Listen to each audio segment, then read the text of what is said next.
Baik, kita masuk ke materi mengenai artikel penelitian ya. Saya tidak jelaskan bagaimana pengertian-pengertian artikel itu ya. Jadi kita langsung saja nulisnya, bentuknya. Saya kira artikel itu jenis teks akademik ya, yang formatnya bisa berbagai cara menulis artikel itu ya, tergantung dengan permintaan dari pengelola jurnalnya. Apabila kita terbitkan di jurnal Untan di PISIP misalnya, beda caranya. Kalau kita terbitkan di uh, jurnal di FKIP misalnya, beda caranya ataupun beda templatenya. Jadi saya akan buatkan template yang umum saja yang kalian bisa ikuti dengan mudah ya, tanpa kita mengikuti template-template yang telah disediakan orang lain. Nah, ini contoh ya, contohnya ya. Misal kita buka jurnal lah ya, buka jurnal orang lain di sini ya. Jurnal dari mana misalnya ya. Ini misalnya. Nah, ini jurnal dedikator ya. Di sini ada template-nya ya. Kalau kita ingin ngirim jurnal, kita harus lihat template dulu ya. Template-nya di sini dia nih. Nah, ini ya template ya. Nah, kita kalau ingin ngirim jurnal, berarti kita harus sesuaikan tulisan kita dengan template ini. Nah, tinggal kita isi di sini ya. Semuanya beda-beda ya. Setiap jurnal itu beda-beda template mereka. Jadi kita ikuti saja yang seperti mereka minta itu ya. Nah, karena banyak ya, kita tidak bisa melihat semua. Kita buat cara template kita sendiri ataupun bentuk template kita sendiri. Baik, silakan siapkan satu lembar kerja Microsoft Word ya. Kita tulis saja dengan Times New Roman ukuran 12 ya. Spasi 1 ya. Oke. Lalu kita hilangkan jarak antar paragrafnya ya. Di 0 ya. Oke. Baik, biasanya kalau kalian lihat jurnal, apa yang paling awal ini? Apa dulu? Judul ya. Benar ya, judul. Kita masukkan judul ya. Ambil judul penelitian ya. Ambil judul penelitian ya.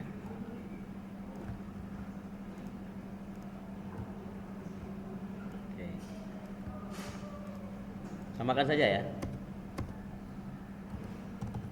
Setelah judul apa? Nama penulis ya. Nama penulis tanpa titel. Selanjutnya apa lagi? Instansi ya. Karena kalian dari Untan, kalian tulis Untan saja.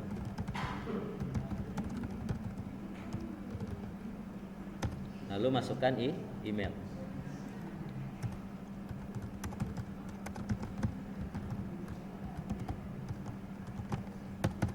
Ini ya. Biasanya setelah ini apa? Yang paling unik dari paling identik dari artikel penelitian? Ada abstrak ya. Abstrak ini adalah bentuk ringkasan ya, rangkuman dari penelitian kita. Jadi kita akan jelaskan secara singkat mengenai bagaimana cara kita meneliti dari awal sampai akhir ya, bagian abstrak ini. Makanya bagian abstrak itu harus memenuhi beberapa poin. Yang pertama adalah tujuan dari penelitian kita. Penelitian ini bertujuan untuk ya, kita ambil saja tujuan penelitian ya. Tujuan penelitian.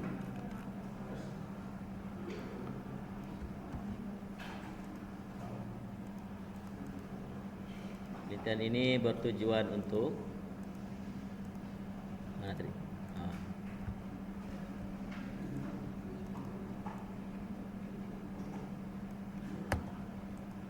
Ya. Setelah memasukkan tujuan, masukkan metodenya. Apa metode yang kita gunakan dalam penelitian kita ya.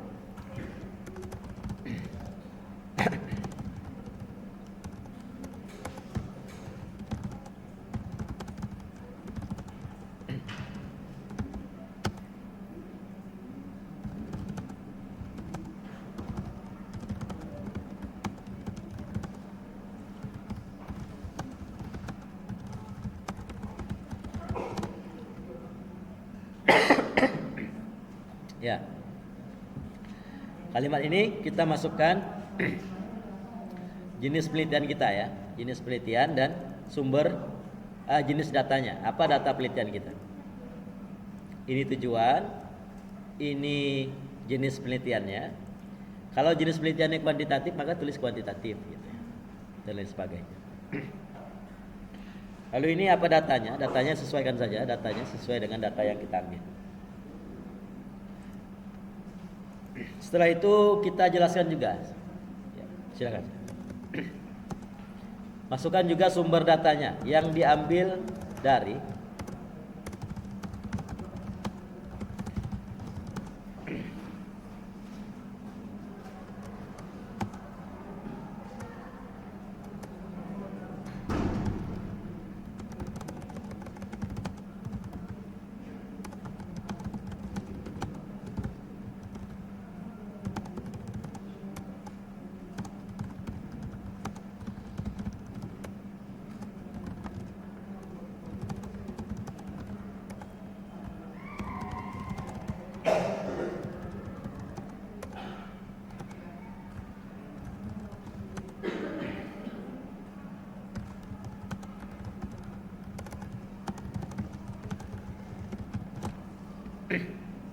nah ya, ini jenis penelitiannya.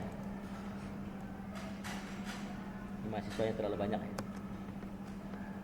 Yang didapatkan melalui sumber data penelitian, yakni mahasiswa program studi hubungan internasional. Berarti kita sebutkan di sini ya, mahasiswa S1 ya. S1 semester awal ya. Semester pertama ya.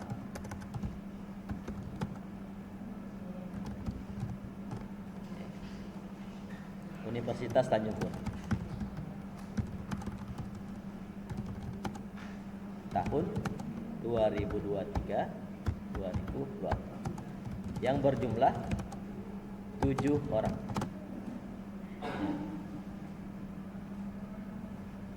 Berarti sudah lengkap ya, ada tujuan, ada jenis penelitian, ada datanya, ada sumber data, dan deskripsi berapa orang responden, 7 orang.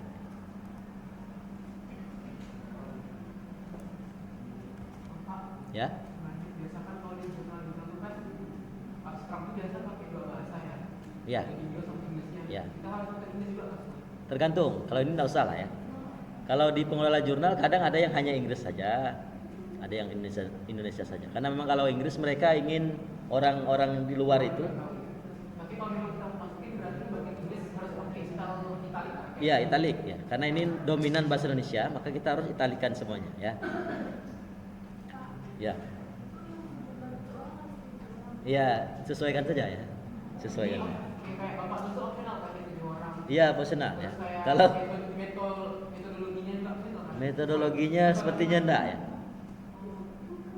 Sama Kualitatif ya. Kalau kalian pakai kuantitatif nanti beda dengan proposalnya ya. Ya. Kualitatif semua kemarin kita ya. Ya. Ya, deskriptif kualitatif ya. Sama tuh ya. Itu caranya mendeskripsikan, tapi tetap dia pakai, karena kuantitatif deskriptif ada, tapi kualitatif deskriptif juga ada ya. Kualitatif deskriptif ya. Ya. Itu bentuk penelitian ya, deskriptif itu ya. Oke, setelah beberapa kita menjelaskan respondennya, kita jelaskan bagaimana cara kita mendapatkan datanya. Data dalam penelitian ini didapatkan melalui teknik ini apa? Wawancara ya. Semi terstruktur.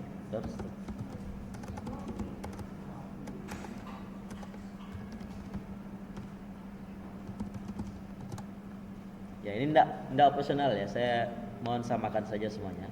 Wawancara ini banyak ya. Ada wawancara terstruktur, ada semi terstruktur, ada wawancara tidak terstruktur. Ada 3 berarti ya. Jadi tergantung yang kita gunakan mana. Tapi untuk melihat ini sepertinya kita gunakan yang semi terstruktur saja ya.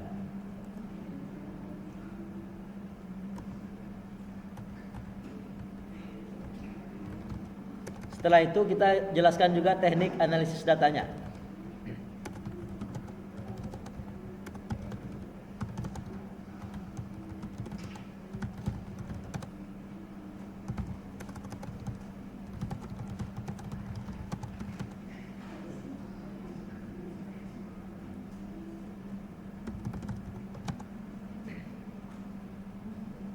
Oke.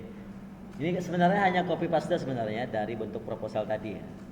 Sama semua kalau kita baca ya. Kalau kalian nanti penelitiannya analisis datanya berbeda dari ini ya silakan gunakan yang lain. Tapi kebanyakan kalau kita di sosial ya, saya sosial juga ya, humaniora bentuk penelitian saya di bahasa itu ya. Rata-rata kita banyak gunakan wawancara ya. Ataupun teknik pengumpulan datanya simak libat cakap namanya ya. Nah seperti itu rata-rata teknik analisis datanya kalau tidak tematik pakai Myers dan Huberman, dua itu ya biasanya ya. Jadi saya kira harus kenal juga kalian dengan teknik analisis data seperti ini. Selanjutnya adalah hasil penelitian ya.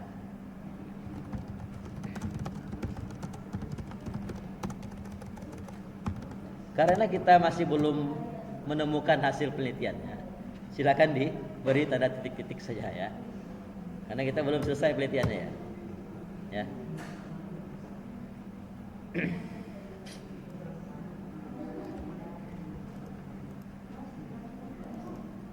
Udah sampai di sini? Udah ya. Oke. Setelah abstrak apa kira-kira? Kalau bentuk artikel apa? Kata kunci. Kata kunci ini penting. Ini kalau kata kunci ini untuk orang lain bisa menemukan artikel kita. Ya. Makanya kata kunci itu harus mewakili semua variabel yang kita gunakan dalam penelitian kita ya. Nah, kata kunci ini tidak boleh lebih dari 7 dan tidak boleh kurang dari 5. Ngerti enggak? Berarti 5, 6, 7 ya. Tidak boleh lebih dari 7, tidak boleh kurang dari 5. Berarti 5, 6, 7 ya. Terlalu panjang bahasanya itu ya. Berarti kata kunci ini di antara 5, 6 dan 7 ya. Kata maksudnya ya. Nah, kalau kita lihat judulnya ini, maka kata variabel yang bisa kita gunakan adalah variabel pertama ya, variabel evaluasi ya, persepsi. Lalu variabel selanjutnya adalah variabel sampel, ini mahasiswa ya.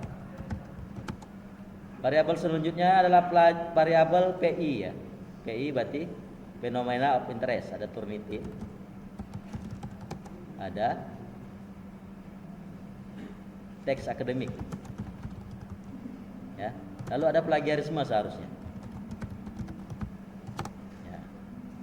Kalau ini biologi harus ada ya. Kalau kalian mungkin ada yang lain. Tidak salah ya. Jadi 1, 2, 3, 4, 5. Udah ya. 5. Sesuaikan saja dengan judul penelitiannya ya. Nah, kalau kata kunci kita lengkap seperti ini, orang akan lebih mudah menemukan artikel kita. Kenapa harus ditemukan? Karena penghargaan kepada penulis itu adalah apabila artikelnya dibaca dan disitasi. Makanya kalau kita lihat artikel-artikel yang high impact namanya itu, dia sering disitasi. Kalau kita lihat di POP ini kan ya, contohnya ya,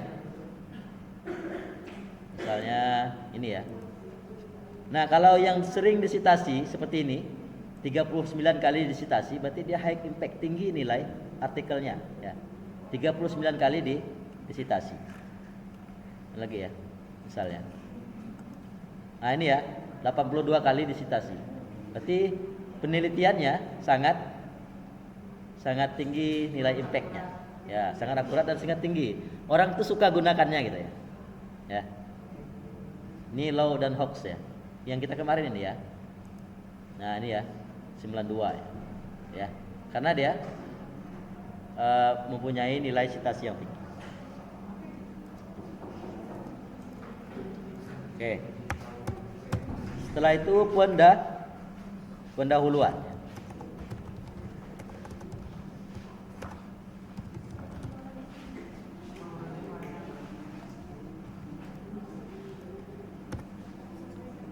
Nah, dalam artikel itu, kalau kalian baca artikel-artikel Scopus ya, artikel-artikel yang diterbitkan di Elsevier, Springer dan lain sebagainya itu, pendahuluan ini ditulis dengan background ya, atau latar belakang. Nah, pada background di artikel-artikel ilmiah itu rata-rata mereka menulis dengan beberapa bagian. Ada bagian theoretical framework biasanya, ada background dan lain sebagainya di bagian pendahuluan ini. Nah, tapi kita tidak ikuti itu, kita ikuti kebanyakan di Indonesia saja ya. Pendahuluannya hanya satu tulisan saja. Maksudnya hanya satu, tidak ada bagian-bagian dari pendahuluan itu. Nah, kemarin yang saya tugaskan itu sudah sesuai dengan bentuk latar belakang dari artikelnya. Tinggal copy saja ya dari proposal penelitian. Copy saja. Nah, ini ya. Di copy saja ya.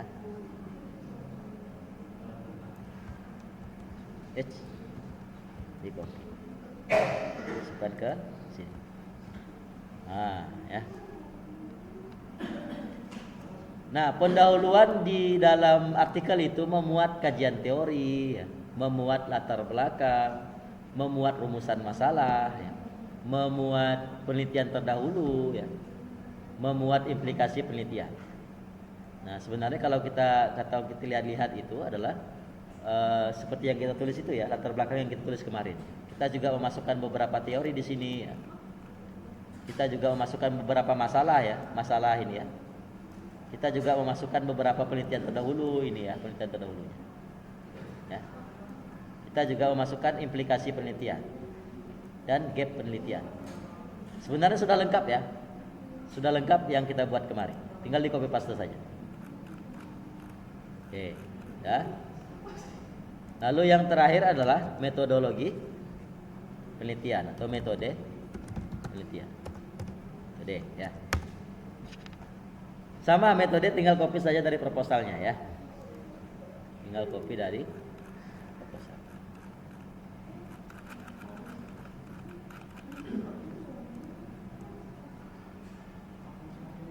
Copy saja ya.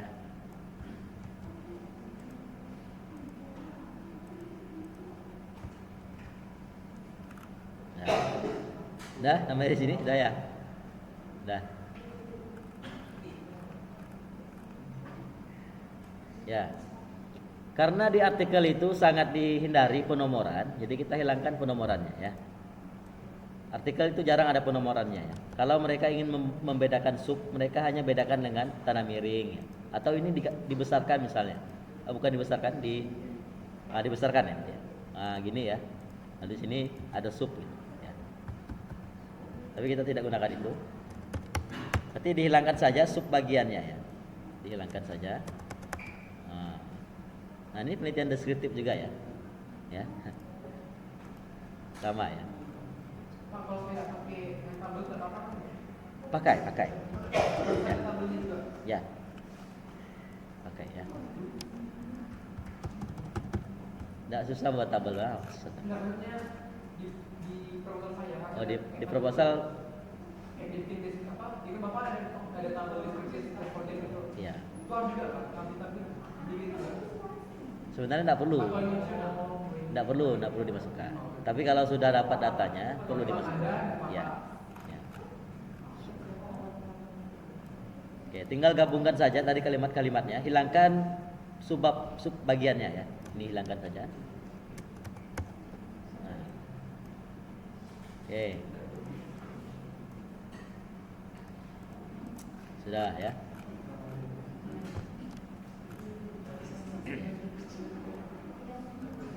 Nah, sebenarnya tabel ini harus dijelaskan dengan deskriptif juga ya. Nah, berdasarkan tabel di atas ya. Responden dalam penelitian ini berjumlah 8 orang misalnya kan. Dengan rentang umur berapa? Dengan jenis kelamin berapa? Mereka mengakui bahwa mereka telah menggunakan Turnitin sebanyak berapa kali, gitu ya. Dia harus dijelaskan. Tabel-tabel itu harus dijelaskan dengan deskriptif. Itu ya. Kalau sudah ada hasilnya. Tapi ini tidak ada, ya apa yang kita mau kita jelaskan ya. Tidak ada yang bisa kita jelaskan di sini. Kita hilangkan saja. Baik, tabel ini ya karena kita gunakan jenis penulisan apa ataupun American Psychological Association ya. Ingat masih ya? Kemarin kita nulis citasi pakai apa ya gayanya ya. Nah, maka semua tabel, grafik dan lain sebagainya kita harus tulis dengan gaya apa juga ya. Apa ya? Apa? Itu harus akrab kita dengan apa itu ya. Karena itu akan kita gunakan nanti di dalam penulisan citasinya. Nah, gaya apa dalam menulis tabel itu tidak ada garis Kalau ke atas ini horizontal ya. Ya, horizontalnya tidak ada ya. Jadi kita gunakan saja garis vertikal semua. Ya. Bagaimana cara mengubahnya? Kita kosongkan dulu garisnya. Hilangkan dulu ini bordernya. Lalu kita tambahkan garis bawah dulu. Lalu garis atas. Lalu garis tengah. Nah, seperti ini ya. Ini adalah gaya apa ya? Gaya American Psychological Association dalam menulis tabel ya. American Psychological Association. Saya tidak bisa menyebutnya dengan baik ya. Maklumlah ya. Dosen bahasa Indonesia ya. Hilangkan garis vertikalnya. Hilangkan garis ya. Nama gaya American Psychological Association edisi 5. Edisi 7. Tahu ya? Terus saya tulis ya. American Psycho ini. Nah, ini. Apa style ya? Yang 7 ya. Apa style 7 TH? 7 TH. Yang ini ya. Nah, ini apa nih? Nah, apa gitu ya. Ini yang banyak digunakan di Untan ya. Apa ini ya? Apa 7 khususnya? Nah, berarti apa itu tidak hanya digunakan pada citasi ya. Apa juga digunakan pada tabel dan grafik. Sudah? Sudah ya. Ya. Baru terakhir adalah selanjutnya hasil dan pembahasan.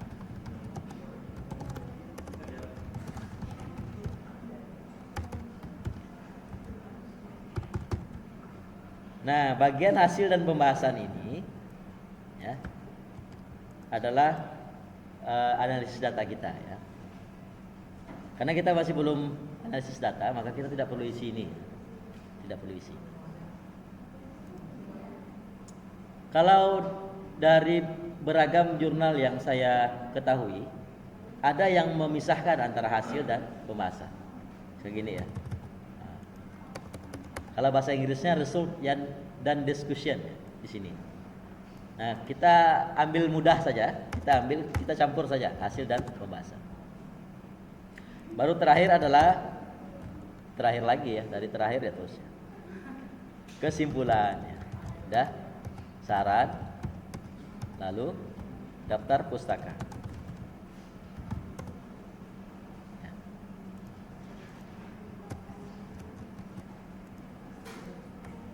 Hampir jadi ya sebenarnya artikel kita ya. Wah, kan bentuk udah jadi ya, kayak artikel benar ya. Oke. Ini tugas pribadi ya. Ya. Karena copy paste saja mudah ya. Ini ditulis saja, jangan diisi ya. Bagian ini ya. Saya merahkan ya. Nah, daftar pustaka mungkin masih bisa diisi lah ya. Citasinya ya.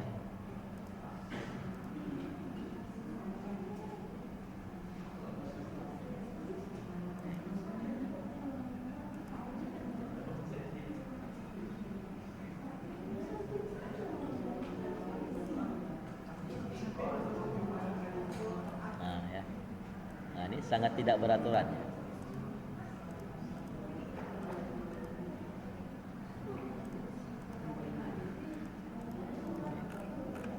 Ini ya, berarti ini hanya ini yang dikumpulkan ya, dikumpulkan per orang.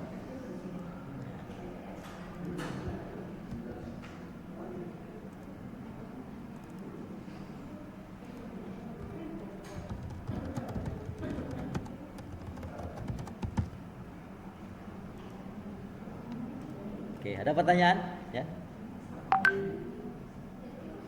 Sedikit lagi menuju selesai kuliah ya. Tinggal ngisi hasil penelitian ini ya. Ya. Kalau sudah terisi ini selesailah kuliah ya. Dewi sudah lah. Kan syaratnya kalau disetujui ya. Kalau disetujui peraturan yang disebutkan oleh Nadiem kemarin itu, kalau kita S1 tidak perlu skripsi itu, kalau disetujui berarti kalian hanya nulis ini ya. tulis ini selesai kuliah ya. Satu jurnal. Satu jurnal ya. Kalau disetujui. Tapi kan memang harus selesai dulu kuliah semuanya ya, mata kuliahnya ya. Kan pilihan ya, boleh milih skripsi atau boleh milih artikel ilmiah seperti ini. Ya. Skripsi itu lebih banyak yang pertama ini, kuantitasnya ya. Ini lebih pendek karena dia muatannya lebih singkat. Ya. Tapi ini hasil penelitian juga. Ya. Ya, skripsi, tesis, hasil penelitian juga, tapi udah lebih banyak. Penelitian juga. Ya.